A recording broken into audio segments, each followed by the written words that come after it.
সামনে যে নির্বাচন আমাদের হাজী নুরুল ইসলাম হচ্ছে এখানকার প্রার্থী।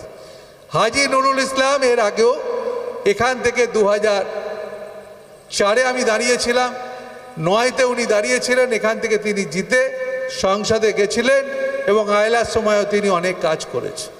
তিনি এবারও আমাদের প্রার্থী, ভালো ছেলে, মানুষের কাজ করবার মানসিকতা আছে। একটু আগেই আসতো আমার সঙ্গে, কিন্তু ওর একটু নিজের ব্যস্ততার জন্যে, অন্য কাজের জন্যে ওকে যেতে হয়েছে। তাই আমি বলি हाजी आबार आसबे आपनादेर सामने। सीपीएम वालों को हम लोग सीएमएम वालों को बोलता है आप लोग इतना बड़ा बड़ा बात बोलता है। वो टाइम में हम लोग तो देखा है कैसे आप लोग संतास किया है। कुछ लोग संतास करके अभी लोग जो लोग बोलता है निरापद सरकार सुनिया है, वो प्रार्थी भी इधर हुआ है। खूब भालो अपनी प्रार्थी हो किन्तु जितबे नुरुल, जितबे किन्तु नुरुल जितबे तो যতই আইএসএফ আসুক, যতই অন্য কিছু আসুক, বিজেপি আসুক, বিজেপিকে বিশ্বাস করবেন না। বিজেপি গরিব লোকের দল না, বিজেপি হচ্ছে বড় লোকের দল। বিশ্বাস করেন তো? বিজেপি গরিবের দল না। মমতা ব্যানার্জি হচ্ছে গরিব মানুষের লোক। মমতা ব্যানার্জি গরিব মানুষের পক্ষে কাজ করেন মমতা ব্যানার্জি। তাই আমি মনে করি কখনো ভুল করবেন না।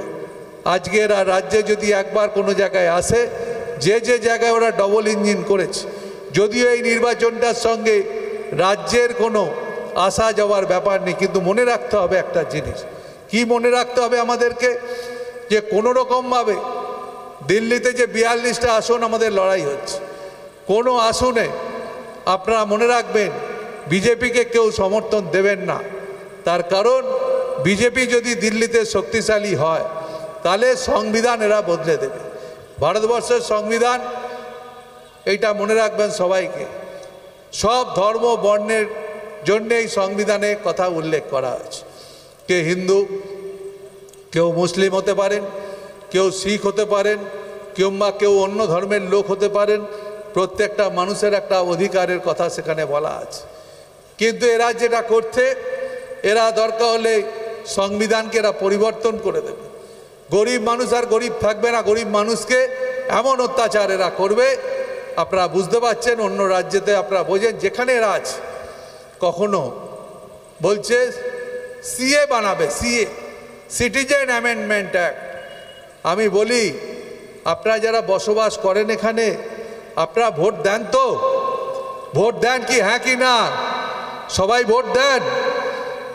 সবার কাছে আপনাদের আধার কার্ড আছে, সবার কাছে রেশন কার্ড আছে।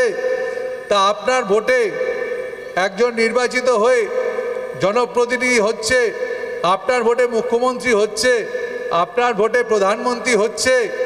তারপরে আর কোন ভোটের দরকার আছে, কোন কার্ডের দরকার আছে? কেউ এই সব প্ররোচনায় পড়বেন না আপনারা। সিএর ফর্ম ফিল আপ করছে যারা, আমি বলি সিএর ফর্ম ফিল আপ করতে যাবেন না আপনারা। তার কারণ এরা মনে করে এই সব ফর্ম ফিল আপ করে আপনাদেরকে বিভ্রান্ত করার চেষ্টা করছে এবং এনআরসি চালু করলে আপনাদের ডিটেনশন ক্যাম্পে আপনাদের চলে যেতে হবে। কখনো এসবে যাবেন না। বাংলার মুখ্যমন্ত্রী বলে দিয়েছে, বাংলায় যারা বসবাস করে, বাংলায় যারা থাকে, আমার শক্তি থাকতে আমি একজন মানুষকেও এখান থেকে অন্য কোথাও পাঠাবার যদি কেউ ব্যবস্থা করে, তার বিরুদ্ধে মমতা ব্যানার্জি বলেছেন আমরা রুখে দাঁড়াবো। মমতা ব্যানার্জি বলেছেন রুখে দাঁড়াবো, রুখে দাঁড়াতে হবে। এরা নানা রকম ফন্দি করছে। আসামে দেখেছে, আসামে প্রায় 16 লক্ষ বাঙালিকে এরা উদ্বাস্তু বানিয়ে দিয়েছে। তাই আমি বলি বাংলায় আপনারা শান্তিতে বসবাস করছে। সন্দেশখালিতে যদি কিছু ঘটনা হয়ে থাকে, আমি মনে করি নিশ্চয়ই তখন কিছু মানুষ বলেছে, নিশ্চয়ই কিছু ঘটনা এখানে ঘটেছে, এটা আমি অস্বীকার করি না। কিন্তু এটা মনে রাখতে হবে, সেই ঘটনাটার পরও মুখ্যমন্ত্রী এখানে সরকারের ক্যাম্প বসিয়েছে, সরকারের থেকে নানা রকম প্রতিনিধি পাঠিয়েছেন, বিডিওদের বসিয়েছেন বিভিন্ন জায়গায়, তাদের সুখ দুঃখের কথা মানুষ তারা বলতে পেয়েছে। তাই আমি বলি সামনে যে নির্বাচন আমাদের হাজী নুরুল ইসলাম হচ্ছে এখানকার প্রার্থী। হাজী নুরুল ইসলাম এর আগেও এখান থেকে 4-এ আমি দাঁড়িয়েছিলাম, 9-তে উনি দাঁড়িয়েছিলেন, এখান থেকে তিনি জিতে সংসদে গেছিলেন এবং আয়লার সময়ও তিনি অনেক কাজ করেছেন। তিনি এবারও আমাদের প্রার্থী, ভালো ছেলে, মানুষের কাজ করবার মানসিকতা আছে। একটু আগেই আসতো আমার সঙ্গে, কিন্তু ওর একটু নিজের ব্যস্ততার জন্যে, অন্য কাজের জন্যে ওকে যেতে হয়েছে। তাই আমি বলি হাজি আবার আসবে আপনাদের সামনে। আজকে আমি শিডিউল প্রোগ্রাম ছিল আমার, বসিরহাটে ছিল, তারপর এখানে ছিল। আমি বলেছিলাম নিশ্চয়ই আমি আসব এবং খুব ভালো মিছিল। আপনারা অনেকক্ষণ ধরে দাঁড়িয়েছিলেন, অনেকক্ষণ ধরে দাঁড়িয়েছিলেন। আপনারা সেই মিছিলে আপনারা আমাদের সঙ্গে অংশগ্রহণ করে মাঠে আপনারা প্রবেশ করেছেন। প্রচণ্ড গরম, আমি জানি। এই গরমের মধ্যে আপনারা মমতা ব্যানার্জিকে ভালোবেসে এই মাঠে এসছেন। আচ্ছা, লক্ষ্মী ভাণ্ডার সবাই পাচ্ছেন তো? হ্যাঁ কি না মহিলারা বলুন তো?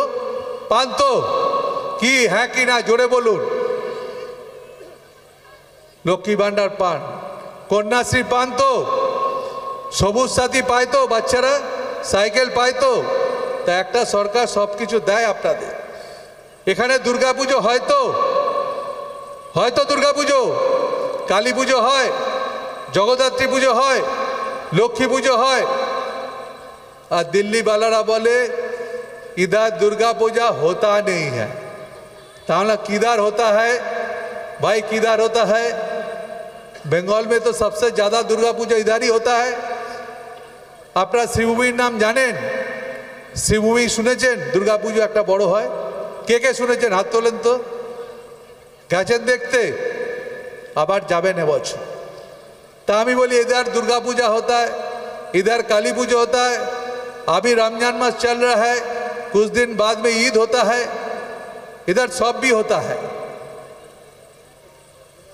सुंदरबन का जो आदमी है वो उधर बोनो बीबी का पूजा होता है, बोन बीबी का पूजा होता है। तो बोन बीबी की पूजा कौन करता है? जो लोग बोन में काट काटते जाते हैं, जाने के टाइम में वो लोग प्रार्थना करता है बोनो बीबी का। बहुत ग्रामवासी लोग बहुत है पूजा करता है। हम लोग सब जानते हैं क्योंकि हम लोग 2004 में इधर खड़ा हुआ है, बहुत ग्राम में किया है। जो लोग अभी बड़ा बड़ा बात करता है, सीपीएम वालों को हम लोग सीएमएम वालों को बोलता है आप लोग इतना बड़ा बड़ा बात बोलता है, वो टाइम में हम लोग तो देखा है कैसे आप लोग संतास किया है।